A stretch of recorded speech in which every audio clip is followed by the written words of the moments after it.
Good afternoon. We're going to go ahead and get started. Great, thank you. Hope you all had a good lunch. Hope you enjoyed the first part of the Project Play Summit. Thank you for being here. This is our breakout session called State of Play 2025, Who's Playing, Who's Not. We're going to be exploring some of the latest youth sports research and discuss what we can learn from it. My name is John Solomon. I'm Community Impact Director for Project Play. I also lead a lot of our research efforts. Our hope at Project Play is that one of the most useful things that we can provide to you all is good data, and also be able to explain as best we can what some of this data means. And so that's what we're going to try to be doing some today. Earlier this month, we released our National Youth Sports Parent Survey in partnership with Utah State University and Louisiana Tech University that we'll talk about some today. The research explores patterns of youth sports participation, costs associated with playing, parents' involvement and goals for their child, and the settings where children play. And on the screen here, you can see a QR code where you can take a look at all the results, a lot of fascinating material that we're going to be discussing. While Aspen does some of our own research and outsources with people like Travis and Jordan, who we're going to be talking to, we also get lots of research from state and federal government, from other university researchers, and the sports trade industry. We truly couldn't do it without others. And so we really appreciate everyone who contributes to some of the research that we're able to provide. I'm pleased to introduce our panel today.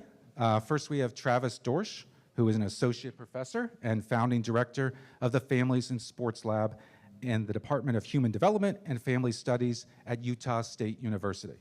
Project Play has been working with Travis since 2019 on producing periodical surveys of youth sports parents that provide valuable insight into family experiences in sports. Next, we have Jordan Blazo. He is an associate professor of kinesiology and co-founding director of the Minds in Motion Lab at Louisiana Tech University.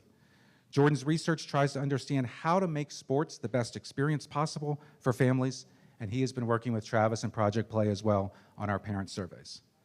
And finally, we have Nicole Bolter. Nicole is a kinesiology professor at San Francisco State University and teaches undergraduate and graduate courses in sport and exercise physiology and research methods.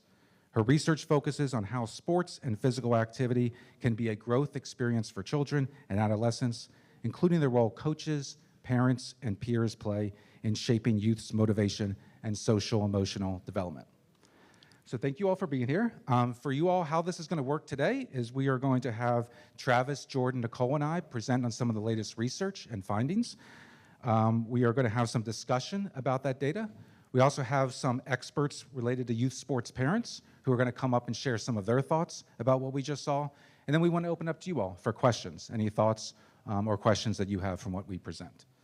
So to get started, we're going to have Travis begin with some findings from our National Youth Sport Parent Survey.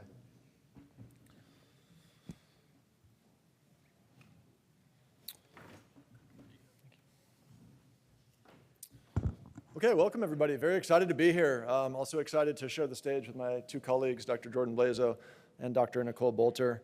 Very excited to speak to you today a little bit about children's involvement in youth sport, at least what we could glean from our nationally representative survey, as well as parent involvement in that, and then also what I'd like to call parents' search for that elusive return on investment. So in terms of the context that children are participating in, you can see here, based on the data behind me, that roughly 40% of parents are reporting that their children are engaged in free play. That's obviously a great number. This is, in fact, Project Play, not Project Elite, so we're excited about those data. We also see that children are very engaged in community-based sports and interscholastic sports. A few less, roughly 30%, are engaged in either before or after school intramural sport activities. And although it's a smaller number, you see here at graph right, you can see that a small proportion of parents report that their children are in fact engaged in club, elite, or travel sports and or individual training. Now, in terms of the time that young people are devoting to these sports on a weekly basis, you can see that roughly 2 hours are being spent in free play or pickup settings. Another 2 hours above and beyond that are being spent in individual training settings. Roughly 2.5 hours per week are being spent in coached training sessions, so like with a team in a coached or training session. And you'll see at the far right that games and competition make up a little bit less than 2 hours per week. So the take home for me from these data are that roughly 1/3 of the time being spent in sport per week is being spent in free play or child-led or directed activities, and the rest in structured or organized spaces. Now, as we take more of a macro approach and look at the number of months across a year that children in our survey are participating in their primary sport, you can see that 10%, so 1 in 10 youth, are participating 12 months. That's bar graph right. 12 months in their primary sport. A more normative piece of our sample, roughly 53%, are participating between 3 and 6 months per year in their primary sport. That facilitates a lot of support on the part of parents, and one way that we tend to look at that in our work is through parent spending or family spending as a proportion of their gross annual income. And what you see here across a number of different categories of spending, and if you can't read it at the bottom, I know we probably don't have a room of fighter pilots, but you can see across the bottom, team registrations, equipment and uniforms, travel and lodging, lessons and instruction, and then camps or athlete schools, and then kind of a miscellaneous catch-all category.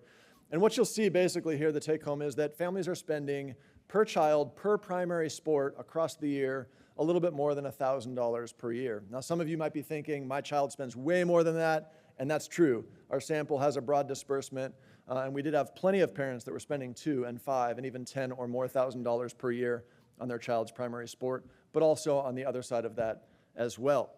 Now, again, this is just in their primary sport. When we tack on to that what they're spending in their non-primary sports, so second and tertiary sports, you'll see the blue graph representing that as well, and that number is about $1,500 per year, again, for one child in those sports.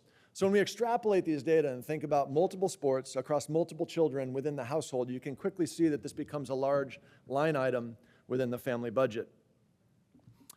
Now, parents don't only contribute to sport in terms of their pocketbooks, they're also contributing in terms of time. And if we look at their fiduciary or sort of primary responsibilities that they engage in, you can see a number of categories there as you look down the map from Canada to Mexico there. You can see driving, preparing food, attending, communicating, laundering, equipment maintenance, those sorts of things.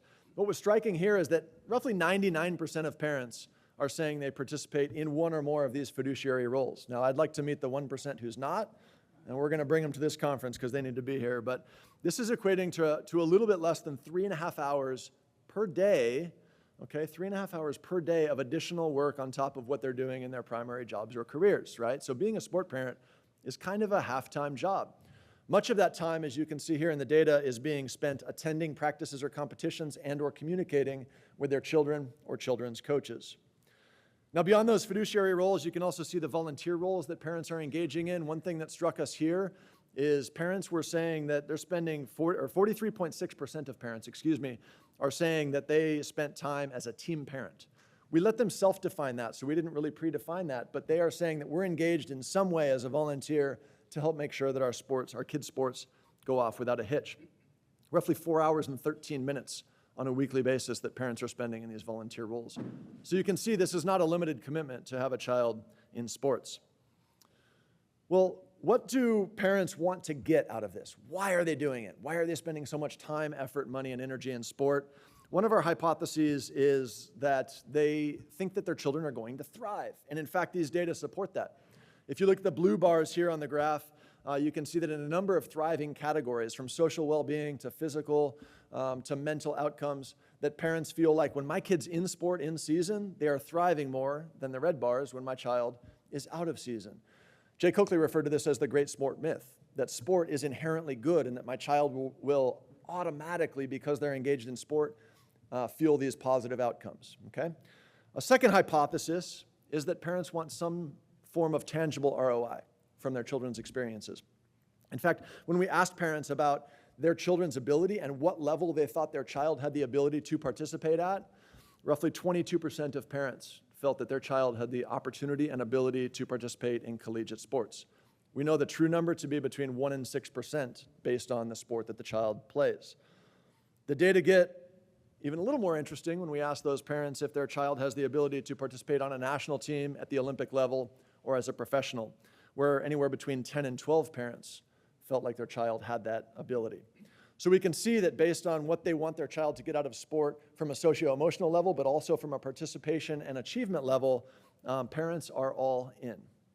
Now, the question becomes, what do we want to do with these data and what can we infer from these data as scientists? That's our primary role. And for that, I'm going to turn it over to my colleague, Jordan Blazo, to dig a little bit deeper.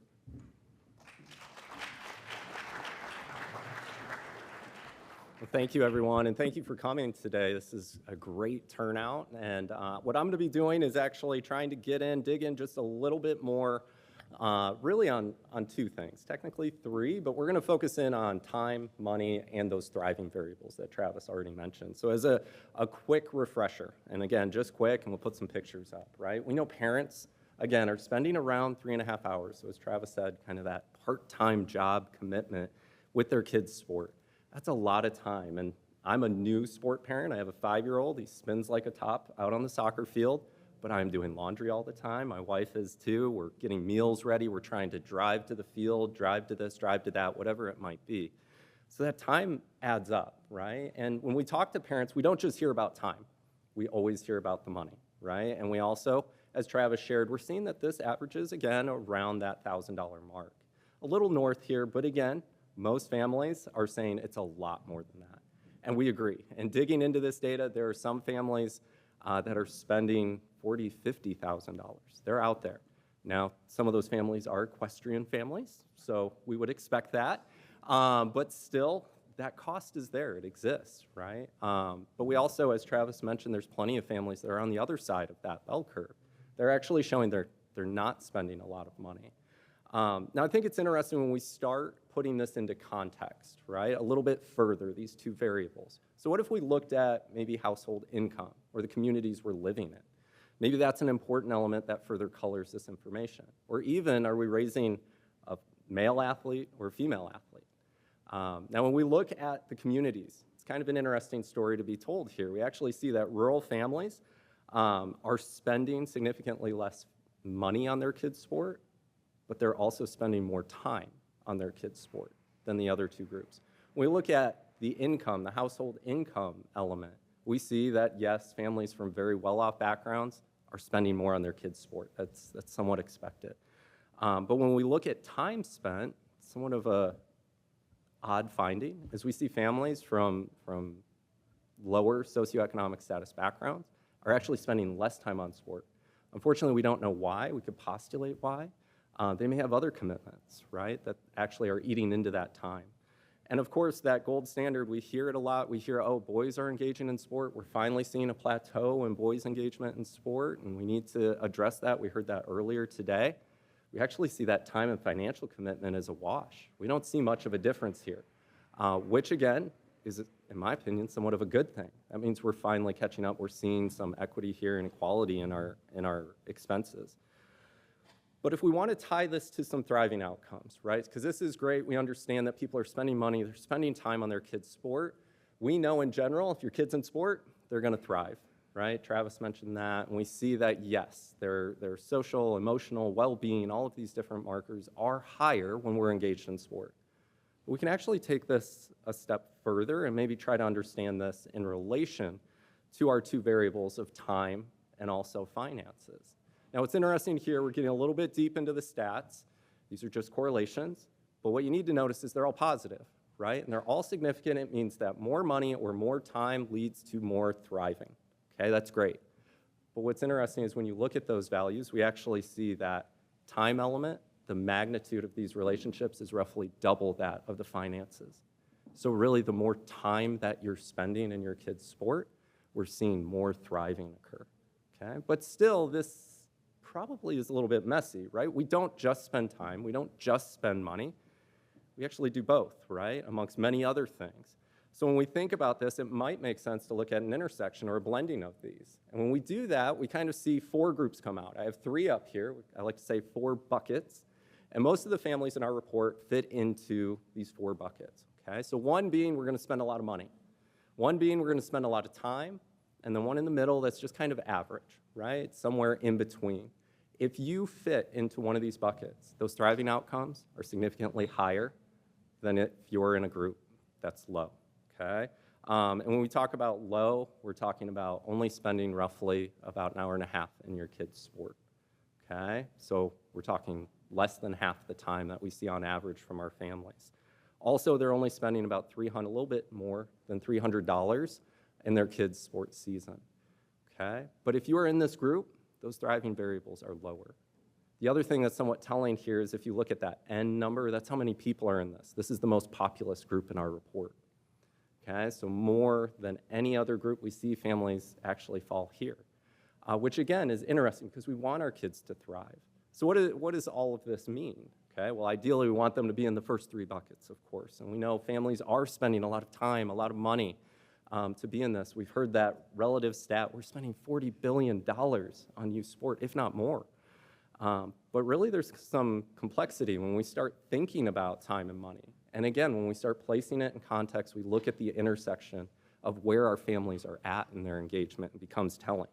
And of course, that last one, I hate leaving it on a little bit of a Debbie Downer note, but we see that families that can't or choose not to invest in their kids' sport, their kids have lower outcomes in those thriving variables. So again, how do we reach those people is really where we want to reach you guys. We want to understand from you where you think we can really facilitate and enhance these experiences. But this all centers on once kids are in sport, right? Once they're there. But a big question is, how do we keep them there?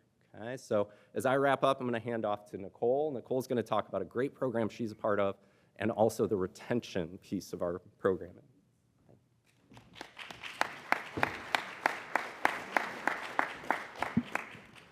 Not as tall as my colleagues.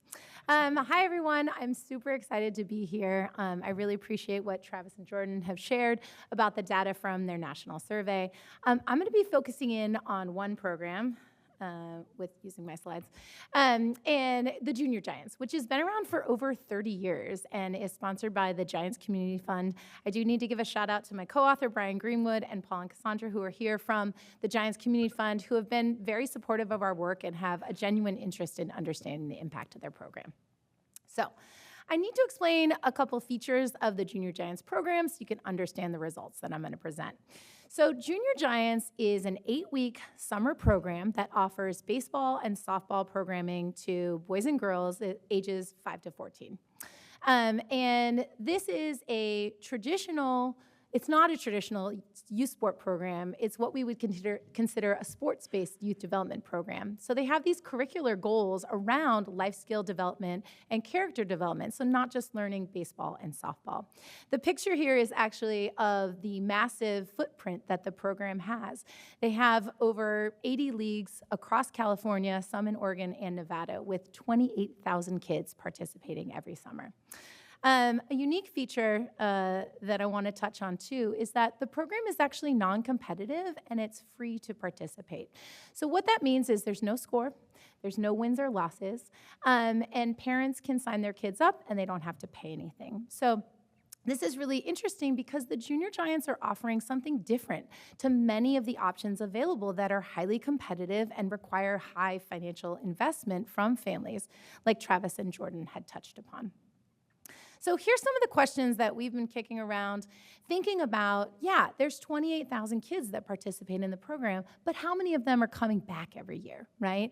And what factors might help us predict which kids are more likely to return? And also, if they're not coming back, why not? All right, so at the end of every summer session, parents are given a survey and they're asked a lot of questions about their experiences, including this one. Do you think your child is going to play Junior Giants next year? And this data is from our 2023 data set and the 8,495 parents who filled it out. So what we find is that the data are overwhelmingly positive, right? 85% are saying, yes, we're definitely coming back. Only 12% saying, we're not sure. And then a very small percentage saying, not for us, we won't be returning. So we first wanted to look at who's in this group, right? Who says that they're going to be coming back to the program? And so what our analyses showed us were a couple of things. One, parents of boys and girls were equally likely to report intentions to return to the program. This is great news. Even though there's more boys that participate in the program than girls, the girls were no more likely to drop out, and this is encouraging because we know that girls do tend to drop out at a higher rate compared to boys. Second, compared to Caucasian youth identified as Latino, African American, or Black, or Asian, they were 2 times more likely to report that their kids were going to return to the program. The program participants are actually quite racially and ethnically diverse, so this was very encouraging to understand that the program is able to retain participants from a variety of backgrounds. We also found that parents who reported a more positive impact on their child's character development from participating in the program, they were 2 times more likely to report that they're coming back. So I think there's a great take home here. If you want kids to return to the program, make sure that parents are seeing a positive impact on their kids in terms of these social emotional outcomes. All right. So we also were really interested in these people. Even though there's a small number, they were given the opportunity, if they checked no, to explain their reasons for not wanting to return. And so we saw a couple of things. One of the themes was that a few parents felt like the program wasn't competitive enough. So one parent said, "My son plays competitive baseball, so it was a step back for him." Another said, lack of competitive spirit, focused more on emotional issues and nutrition instead of the actual game of baseball.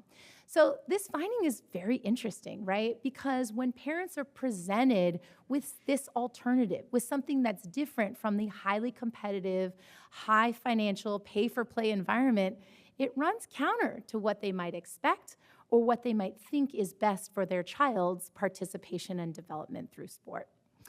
Another theme we wanted to share was that a few parents felt like their kids just didn't learn baseball or softball. So this parent said, "It was my daughter's first time ever playing, and there wasn't that much engagement of teaching how to catch or swing." Another said, "I would like to see the program reflect more of the actual baseball rules so that they are learning baseball correctly, as well as all the great personal and social growth." This finding is consistent with what we see in the literature. Kids won't come back to a program if they don't think that they have any skill at it, right? So the coaches in the program do receive detailed practice plans every week on how to coach baseball and softball and the life skills lessons. They also participate in training. But these parents they're all volunteers and they're primarily parents. So some of them may not have any background in coaching. So one idea is that maybe those more novice coaches just need a little bit more support in terms of delivering the curriculum. Thank you for listening, and I'm going to hand it over to John, who's going to report the status of how we're doing in terms of the 63 by 30 goal. Thank you.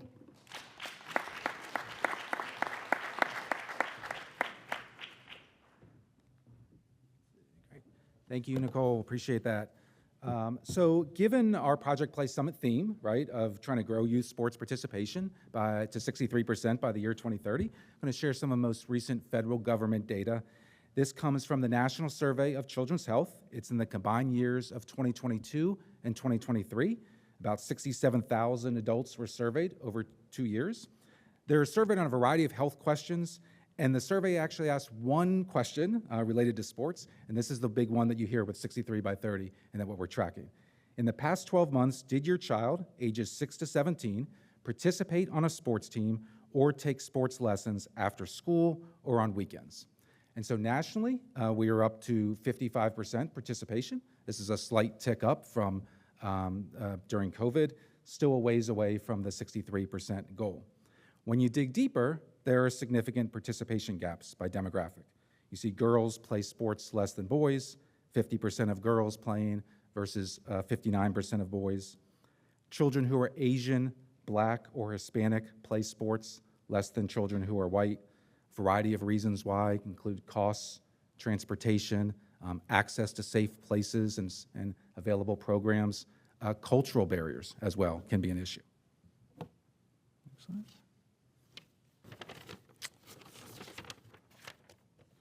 So along those lines, along cultural barriers, what language gets spoken in a family's house is a significant factor whether a child plays organized sports. In households where English is the primary language, 58% of children play sports. In homes where English is not the primary language, only 36% of children participate in sports. Imagine the surprise of no one in this room. There's a massive participation gap by poverty level. This is something Project Play has been tracking for many years. Many other researchers have as well. Only 35% of children who are below the poverty level participate in organized sports. And by contrast, 72% of children in the wealthiest homes play sports, right? We're leaving behind too many children who may want to play and just simply can't because of costs. And children with special health care needs play sports at a lower rate, 47% compared to 58% of children without special needs. And special needs are just defined as a child having a medical, behavioral, or other types of health condition that lasts 12 months or longer. We also know that sports participation rates varies around the country. This map shows participation rates by state, again, still in the combined 2022-2023 years. The darker the red is, the lower the sports participation rate is for that particular state. The darker the blue is, the higher the sports participation rate is for that state. So 9 states have currently reached the federal government's goal of 63% participation by 2030. Vermont is the leader, actually, at this point, with 70%. Others who are above 63% are South Dakota, Iowa, New Hampshire, North Dakota, Wyoming, Massachusetts, Minnesota, and Nebraska.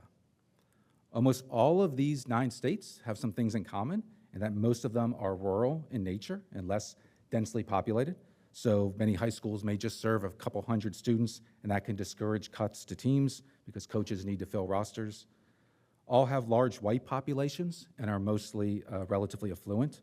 And we know from lots of research that white children participate in sports at higher rates than Black and Hispanic children. Nevada and New Mexico had the lowest sports participation rates. Both were around 45%. West Virginia, Mississippi, Louisiana, Florida, Arkansas, and Texas were all also below 50%. And then finally, this is one way to think about the gender gap for sports participation by state. These are the 5 states, if we count Washington, D.C. as a state, with the largest sports participation differences between boys and girls. So 3 of the 5 states are at or above the national average for girls, which, if you remember, was 50%. But it raises questions of why these states' girls' rates are so far behind boys. So, for example, Washington, D.C. has the largest gap at about 17.5 percentage points. We just released our State of Play Washington, D.C. report a couple weeks ago that highlighted getting more girls to play is a significant challenge in D.C.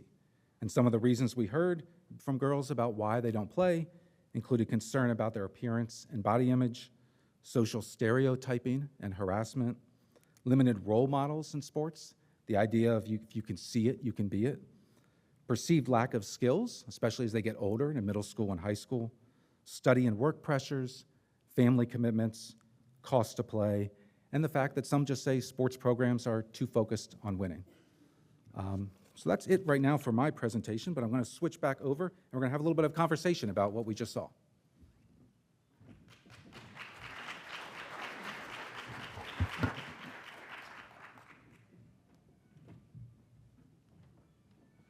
So we threw a lot at you. We've covered a lot of topics here, but I wanted to talk to our panel here. What are maybe some key themes, perhaps, that intersects among all of these different presentations that we had? What stood out to you? Travis, you want to start?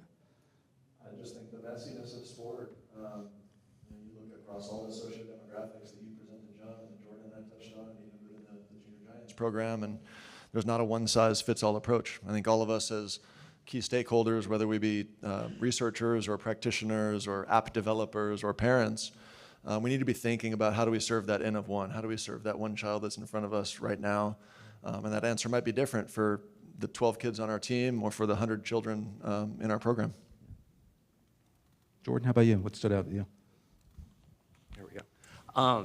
So some things that kind of stick out to me is I kind of think we have some assumptions. Like we assume we have some answers. We know what we need to do, but I'm curious about our ability to go and do it, and if that resonates with the families that we're interacting with. You know, I listened to all 3 of our presentations, and especially kind of grab onto some of Nicole's. We see these programs, the work that you guys are doing at times, coming to life in the data. Here's what we need. Here's a great alternative to this specialization and this hyper-competitive environment, and we know the positives exist with that. And then the feedback is, yeah, but it's not competitive enough. And it's just counterintuitive at times. And at times it's gut-wrenching. It's kind of like, oh, we're getting there. We're getting to the right people. Almost 30,000 people engaging with, like, this is amazing. And then to get that kind of feedback it's like, where are we screaming right now? Why aren't we making that impact? And I think we are at times, but to Travis's point, like the ability to talk to the people in front of us, make sense of some of this, meet them where they're at, and try to understand the nuances of each person's experience is extremely difficult.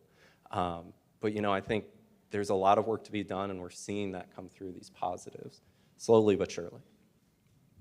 Nicole, any big takeaways? Yeah, one of my big takeaways throughout all the data is just about equity, right? That some things are more equitable, some things are less equitable. And I think that's something that we as researchers can really offer. As Jordan alluded to, like data analysis, we have the ability to test a lot of the assumptions that we have about sport. So when we say, is it a socioeconomic thing? Is it a racial ethnic thing? Is it a gender thing? We can mathematically look at that, right? So that's something that we need to push ourselves for. And I appreciate all the details. Like, you can say, oh, it's a cultural barrier. Okay, but what does that mean? What are you actually talking about? Is it language? Is it background?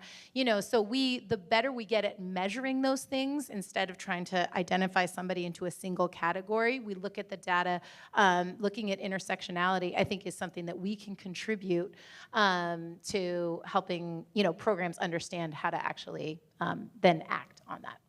Can I add something there, John? So like with that's part of the reason I shared what I did today, is to try and say families aren't one thing. And I think all of us know that. It's kind of preaching to the choir here. Like we know it's not just the money being spent, but there's so much time. There's so many other things. And I ran those stats. I did that fancy math. But that's just two components. And what we know is that when you really start layering this in is when you get to those really nuanced stories like you're talking about. And then we can talk better to, okay, how do we truly meet these families where they're at and then try to enhance their experiences for sure. One of the takeaways I had was thinking that a lot of our research is talking to parents and youth sports parents. And would some of these answers be different talking to children, as well? We're going to find out next year, John. Hopefully I'm not speaking out of turn, but I think that's our next step, right? I think we've learned a lot in the 2019 survey of parents, all of the COVID work that we did in 2020, 2021, 2022. And then in this survey this year, we've been, as John said, learning a lot from parents. And it's taken us down a number of rabbit holes. And I think the next logical step is to meet the children, in fact, where they are. And that's the next step for us. That's the next step for the Aspen team and Project Play. And we'll be excited, hopefully, to share that next time. That's our hope. We are hoping to survey youth nationally in the future. That's our big hope. We have surveyed youth in communities, our State of Play community reports across the country. And when we ask children, what are the biggest reasons why you play sports? The top reasons always are, in some order, have fun and play with friends. Like, that's it. Winning games and chasing scholarships ranks a lot lower, maybe more important for adults. But when you literally ask kids, it's the social aspect, it's having fun. And we'll be interested to see if we're able to do this nationally as well, and take a look at it. I was just going to add, one of the things that the Giants we don't just send a survey out to parents and caregivers. There's also a survey that goes out to coaches, team parents, and to kids themselves. And we've done some initial comparing them head to head. And the kids are some of the most reasonable. The coaches seem to have the most inflated perceptions of program impact, whereas the kids are, I think, a little more measured. So we'll be sharing that data soon. And John, I just realized I didn't answer your question directly. You asked if the kids would say the same things. I think yes and no. And I think the no will be the interesting kind of inflection points for us as researchers and for y'all as stakeholders. Because if we're getting a different story in some respects from parents than we are from children, that's, I think, where we have a chance to insert ourselves and figure out the why that Nicole was speaking to. So those will be quite interesting data. And something else to kind of add there, which I think is going to be really exciting as we go towards that word, is we're actually going to be talking about youth sport families, finally. Like, we'll be able to have those conversations where it's not just parents, it's not just kids. We'll be able to start bringing that conversation together. To start highlighting inflection points or maybe congruence, things parents and kids are on the same page maybe, and we wouldn't expect that. So again, it's a great opportunity for us to extend this conversation, I think, in a very meaningful, real-world way beyond the math, which is very fun. Great. Well, we want to transition a little bit to some experts who work directly with youth sports parents on a regular basis, because we want to get some of their thoughts about what we just shared, because they engage with parents on a regular basis. So I'm going to call up first Ian Goldberg. If you can come to the stage here. Ian is the founder and CEO of iSport360, which is a youth sports platform that reaches 3.5 million sports parents, coaches, and administrators each month with informative, fun, and helpful content. Thank Ian, you, how are John. you? Hi, everybody. It's great to be up here with all of you. One of the things we lack when we're writing for the youth sports community is real research and real data, which we now have. So I put out a newsletter for youth sports parents and coaches. It reaches 3.5 million people each month. And I think part of the job now is taking this information and repurposing it, rewriting it, and perhaps dumbing it down just a little bit so that it gets out to all of our peers as sports parents and coaches.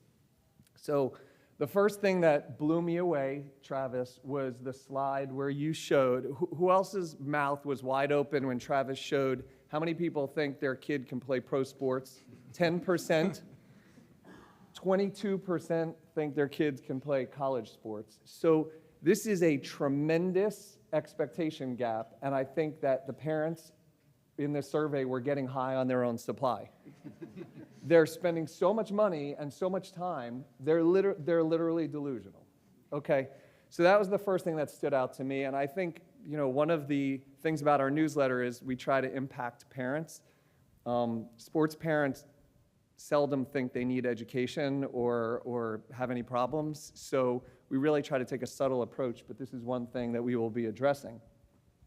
The second thing is the amount of time and money spent is crazy. Raise your hand if your parents simply dropped you at your youth sports practice and then left and went home and did something else, right? So I know it's our generation of parents that has messed this thing up, but we need to change that. We are spending so much time and so much money that our expectation of what we're going to get out of this program is enormous, which actually gets to the Giants' experience of why do parents pull their kids out of a program. It's because they just spent $3,000 and they don't feel like they got enough player development or they didn't have good enough communication in the program. So lots of money being spent, lots of time being spent, and expectations that are unachievable. And then the last thing, which I took from the research was a little bit disappointing for me, was that parents think that the more money they spend, the more thriving outcomes they would get. And that's really disappointing to me. I mean, we had a rule in my house with my 2 teenage daughters, and that was, if you're not willing to put in the time to go out on the driveway and practice your foul shots, I'm not going to get you extra basketball training. So the research is telling us that parents are just spending more and more money. They think it's going to make their kids better, and there's going to be better and more outcomes. And we need to educate sports parents that is just not true.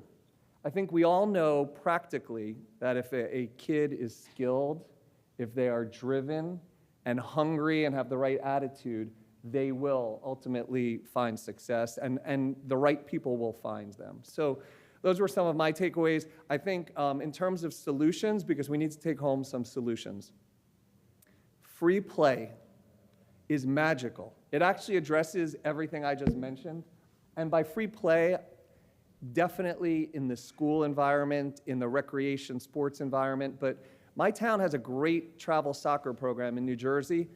We set aside free play time to let those competitive and like the kids who think they're elite, let them organize their own time. Let them keep score. Let them make the rules. So I think free play is so simple. It has so many benefits no matter what neighborhood or community you're doing it in. So for me, that's definitely the one solution that I am going to be preaching to our audience. Thank you. Great.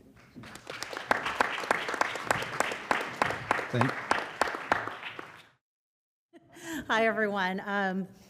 Yeah, just to piggyback on Ian, I just want to say I, too, have 3.5 million subscribers monthly. I don't, actually, not even remotely. But, no, it's great to be here. And, You know, the solution part of it is obviously the big issue, but I kind of did a little, looking at this research, I did a little detective. I'm a former TV producer, so I'm kind of like putting things together here. And, you know, what really stood out to me was how the travel lodging was the highest expenditure, but then pairing it with, I think it was low profile. What was the bucket of the low profile? Low spend on time and money. Right, the low spend on time and money was the most significant portion of people. So that's just screaming certain people are just, you know, spending gobs of money, which is not a surprise. But I just wanted to use the opportunity to talk about the youth sports, what do you say, travel vacation, tournament vacation, there you go. And I think that's a real issue in youth sports, and I think that's impacting these numbers when you start to average them all out. And, you know, for those of you who have kids in sports, any sport right now, any youth sport, rec, elite, whatever, there is a tournament vacation you can go to for anything, you know, and it becomes sort of like a marketing play for these organizations, like join my baseball team or our organization. We're going to Omaha in Arizona, and our basketball is going to Las Vegas, and lacrosse is going to New Jersey. And, you know, it's just like, I remember when I was in high school, like back in the old days, and our basketball team, it was like we traveled an hour one time, and that felt so special. And now it's not that anymore. It's just getting, you know, so watered down, and obviously it's taking a huge toll on some families financially. Obviously, some can afford it, but then that's where we get that socioeconomic split, however you want to define that. And it's really, really terrifying. Because again, these are tournaments that you don't have to qualify for. You just are like, oh, I have a bunch of other rich parents that can afford it. I mean, obviously they're fun for kids and whatnot, but you know, it leaves a lot of people in the dark. And now there's a whole industry.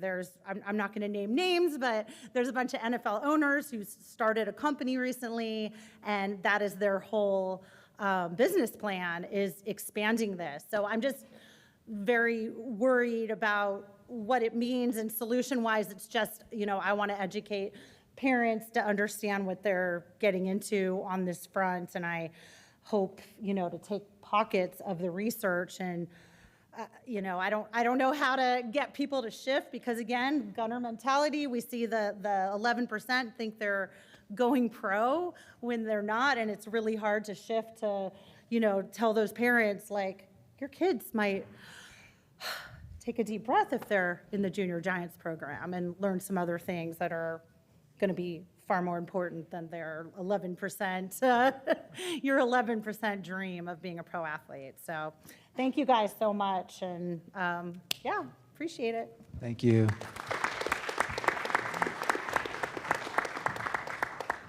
And then finally, we're going to have Asia Mape. Asia is the founder of I Love to Watch You Play. That's a website that empowers parents to create a youth sports journey that's best for their child's goals and their family's values. Hello, everybody.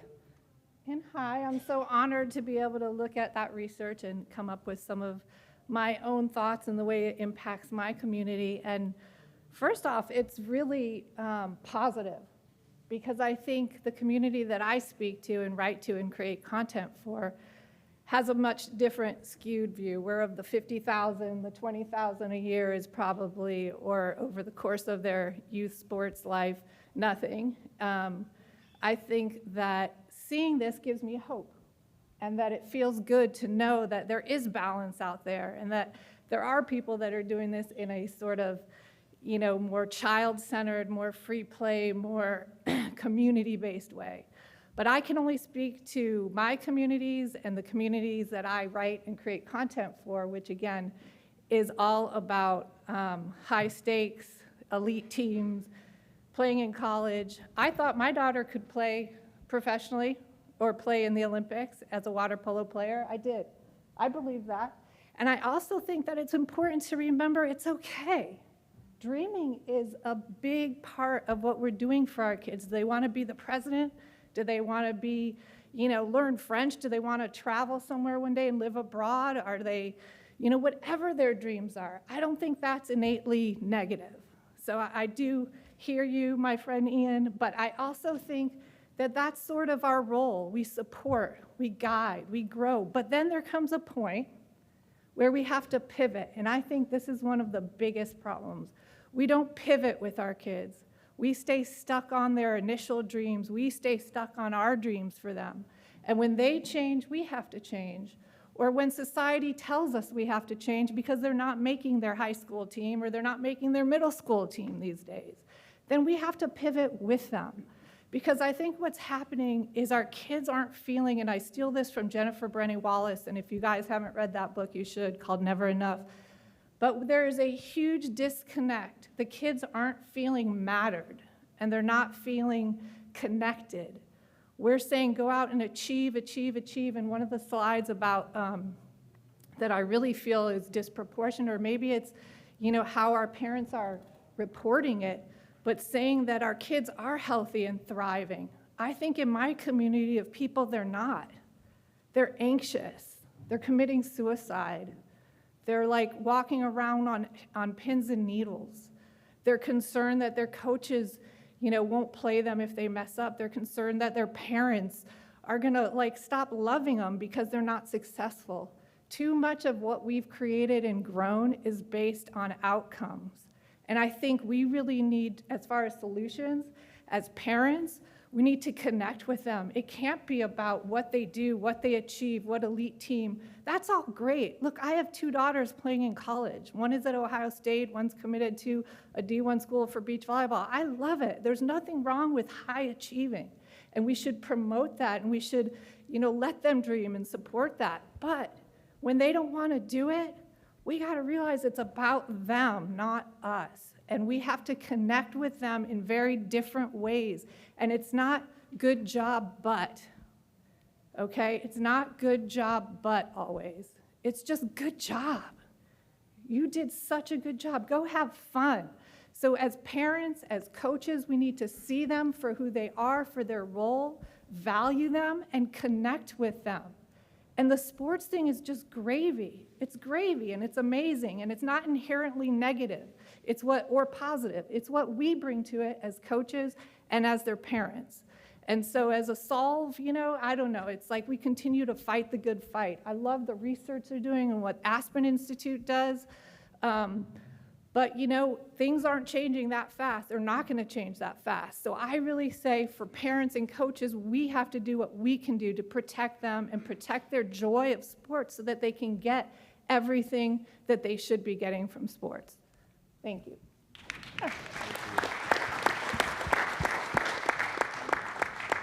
Thank you, Asia. That was terrific.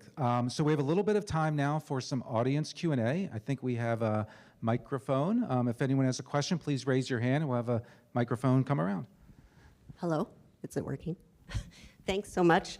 I'm glad you're surveying the kids because as a psychologist, I found that the degree to which parents think their child is thriving and the degree to which the child feels they're thriving is vastly different. And I'm curious, this might be for Jordan, it might be just because you covered this slide, but do you see a tipping point where, in terms of the amount of money and parents are investing, that as that goes up past a certain point, that the child's thriving actually goes down? Does that make sense? Sometimes parents are spending so much money and time in investing in their child, it puts so much pressure on him that the child just kind of crumbles. Does that make sense? Yes, no, that definitely makes sense. And what's interesting in that space, right, is when we have the data, sorry, trying to find you, when we have that data and we're able to look at some of this, so that's why I like to show those relationships when we talk about the financial investment and those thriving outcomes. So in this data, in this group, what we see is more, oddly. It's very small, so those effect sizes, that number is small. And that's why I wanted to point out the nature of time And one thing that I kind of hear from our parent experts as well is when we look at this, we didn't specifically look for a tipping point. It's something we can dig into and definitely try to identify if that exists there.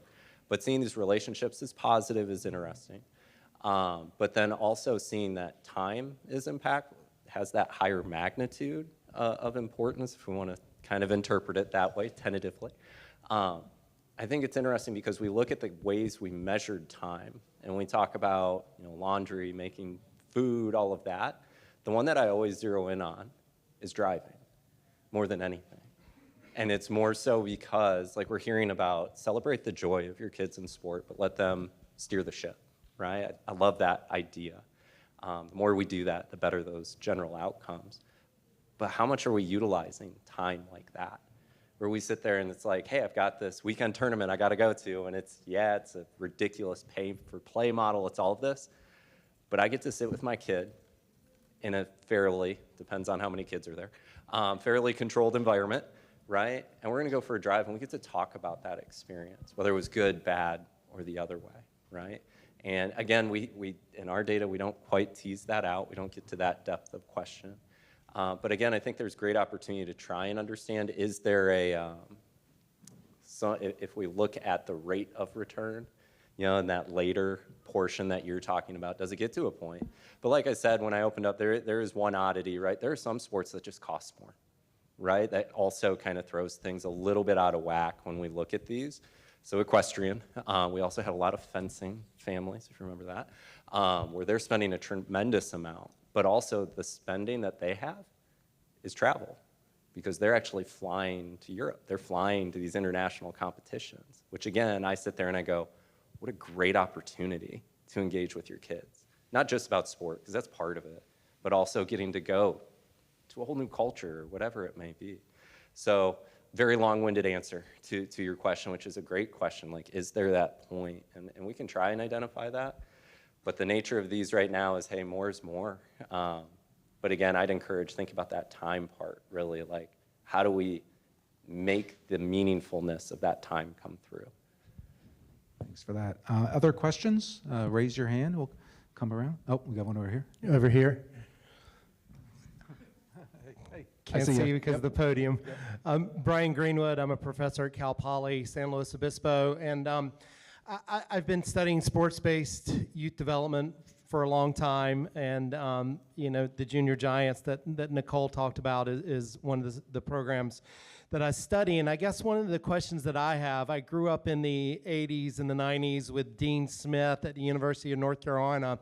And if we look across the sport landscape, some of our best coaches over the years have been those that have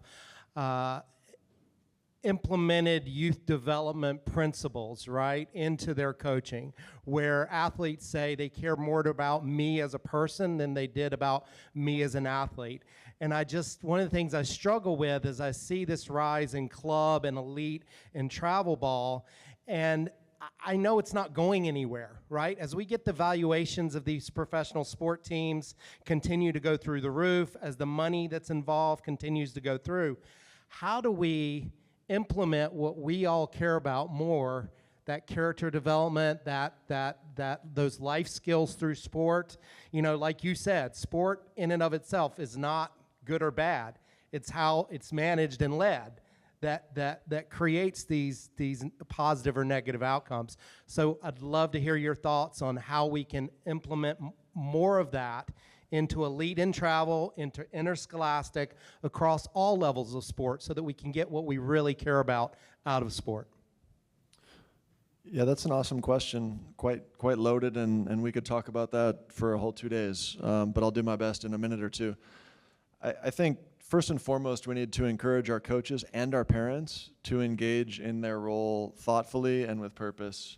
And what I mean by that is they're running a small enterprise or corporation, right? Coaches and their team that's under their purview, they should have a mission statement. They should have a value statement, and they should follow that. It should be a North Star for how they engage with all of their athletes. If we're just showing up and being reactive as coaches or parents, we know that's when it can go sideways. So thoughtful preparation, and then on the backside of each engagement opportunity, being reflective. How did it go well? How did it go poorly? None of us are perfect.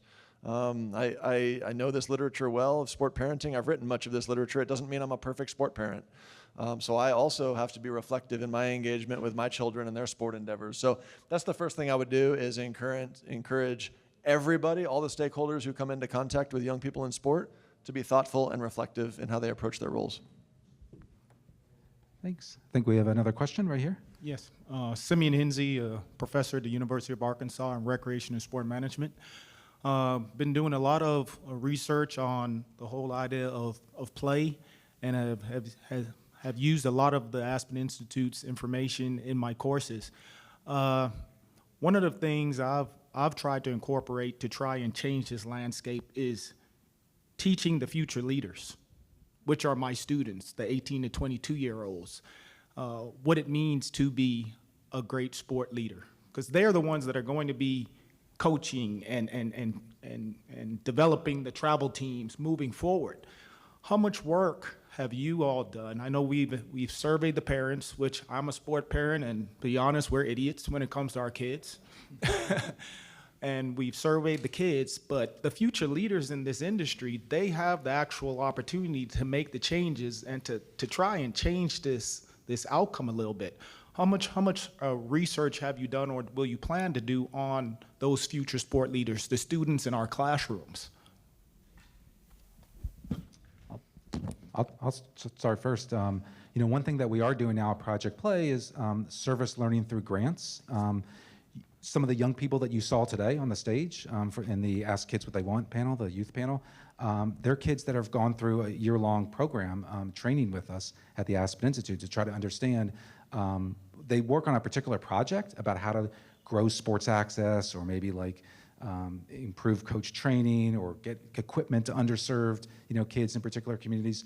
So at Aspen, we have started to sort of make that shift a little bit to try to do more teaching and engagement of young people specifically to help kids as well. I also think, and you all can feel free to weigh in on this as well, that I think there's a great opportunity for college students, but also college athletes to play a bigger role, particularly when it comes to coaching. They've been through this experience. Some of them, if you look at like NCAA studies, like the Goals study, often shows the college athletes' mental health is not very good. They often don't speak very well of their experience to get to that point, even to get to college. And so I think there's a lot of value that we could get more college athletes to become coaches, to become mentors for these young people. Yeah, I was going to add, so I was thinking about future, at least at the Giants, they're focusing on the current leaders. So there's also a lot of the students who are former junior Giants end up being coaches in the program, so it actually goes up to 18. But a lot of what they focus on is providing these coaches, who are primarily parents, with the resources that they need in order to deliver the curriculum as designed. So I think it also goes to Brian's question about how do you do it all, right? Like how do you de-emphasize competition, promote skill development, all while keeping it free? It's really challenging, but I think one of the things the Giants have done, they do give very detailed practice plans to all parents, and they integrate specifically how do you teach those life skills.